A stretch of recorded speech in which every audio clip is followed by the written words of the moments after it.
Friends, मैं पीयूष राजपूत और आपका अपना चैनल पीयूष कोचिंग क्लासेस। जैसे बच्चों हमारी केस स्टडी क्वेश्चंस की एक सीरीज चल रही है और हमने अपनी करंट इलेक्ट्रिसिटी पर पैसेज कंप्लीट कर लिए थे, उसी को आगे बढ़ा रहे हैं। अब देखते हैं हम लाइट यानी कि रिफ्लेक्शन और रिफ्रैक्शन पर। और पैसेज हमारे 5 कंप्लीट हो गए थे। यहाँ से हम शुरू कर रहे हैं पैसेज नंबर 6। तो बच्चों देखते हैं क्या कह रहा है पैसेज नंबर 6। कह रहा था curve surface of a spoon can be considered as a spherical mirror. ठीक है। A highly smooth polished surface is called mirror। देखो बच्चों, मिरर होते क्या है? मिरर आप ये मेरे पास एक स्फेरिकल सरफेस है। अब इस सरफेस पर मैं दो तरीके से आप इधर भी पॉलिश कर सकते हैं और आप बच्चों पॉलिश दूसरी तरफ भी कर सकते हैं।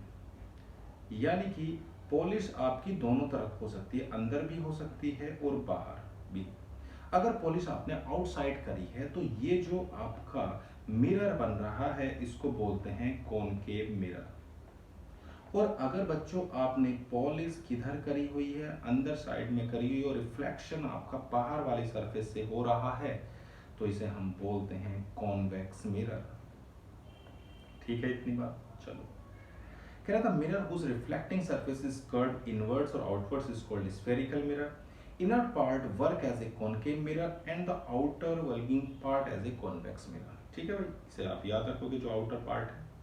In the center of the reflecting surface of the spherical mirror is called, यानी कि जो भी इसका सेंटर होता है उसे बच्चों हम पोल बोलते हैं। And radius of sphere of the base of mirror is formed is called radius of curvature।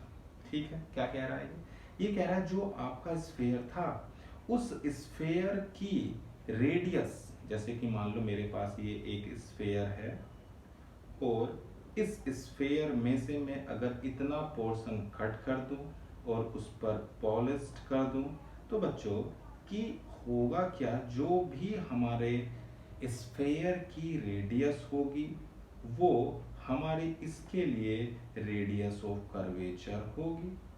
सही है इतनी बात कि जो भी आपके पास स्फेयर है वो स्फेयर की रेडियस इसके लिए रेडियस ऑफ कर्वेचर है, जो स्फेयर का सेंटर है वो इसके लिए सेंटर ऑफ कर्वेचर है, और जो इस मिरर का सेंटर है बच्चों वो हमारा पोल है। इतनी बात क्लियर हो गई। चलो बच्चों आगे बढ़ते हैं, क्या कहता है। क्या when a concave mirror is held towards the sun and a sharp image is formed on the piece of carbon paper for some time, a hole is burnt in the carbon paper, what is the name given to distance between the mirror and carbon paper। देखो बच्चों, अब सन जो होता है आपके पास, पहले तो देखो मिरर कौन सा है, तो कॉनकेव मिरर है। कॉनकेव मिरर सुनते ही आपके दिमाग में बात बिल्कुल आ जाए कि concave mirror is a converging mirror. अब आपका जो सन है देखो बच्चों बहुत दूर होता है या नहीं होता, पास में तो है नहीं ना। अब ये इतना दूर है तो यहाँ से आने वाली जो रेज होंगी बच्चों वो आपकी प्रिंसिपल एक्सिस के पैरेलल होती हैं। ये रेज आई प्रिंसिपल एक्सिस के और आफ्टर रिफ्रैक्शन ये जिस भी पॉइंट पर मिलेगी उस पॉइंट को हम बच्चों बोलते हैं क्या, फोकस। क्या होती है बच्चों वो हमारी फोकस है। यानी कि यहाँ से रेज आ रही हैं पैरेलल प्रिंसिपल एक्सिस के, जिस भी पॉइंट पर मीट करती है उसे हम नाम देते हैं फोकस। यानी कि देखो भाई सिंपल सी बात है, जो ऑब्जेक्ट बहुत दूर है तो वहां से जो रेज आएंगी वो पैरेलल आएंगी। ठीक है इतनी बात। चलो अब हमारे पास पॉइंट हो गया कि कहां पर मीट कर रही है बच्चों, वो फोकस पर। अब उसने बोला है डिस्टेंस। अब फोकस और जो हमारा पोल होता है उसके जो बीच की डिस्टेंस है उसे हम क्या बोलते हैं, फोकल लेंथ। उसने पूछा what is the name given to the distance between the mirror and carbon paper, तो हमारी जो लेंथ हो जाएगी वो हो जाएगी फोकल लेंथ। ठीक है, चलो आगे बढ़ते हैं। The distance between the pole and focal point of the spherical mirror is equal to the distance between. देखो बच्चों मैंने आपको बताया कि जो भी हमारा मिरर है उस मिरर के, इसको मैंने फोकस बोला और ये होता है centre of curvature. Centre of curvature से जो डिस्टेंस है उसे मैं r नाम दे रहा हूं और इसको मैं f मतलब फोकल लेंथ। जो r होती है बच्चों वो इसकी डबल होती है, किसकी, फोकल लेंथ की डबल होती है रेडियस ऑफ कर्वेचर। तो कह सकते हैं कि जितनी डिस्टेंस यहाँ से यहाँ तक है उतनी डिस्टेंस ये भी होगी, किस किस के बीच में, फोकस और सेंटर ऑफ कर्वेचर। यानी कि जो फोकस है वो हमारा मिड पॉइंट होगा, किसका, पोल और सेंटर ऑफ कर्वेचर का। तो आंसर हो जाएगा focus point and centre of curvature. ठीक है चलो and the focal length of the mirror is 15 centimetre.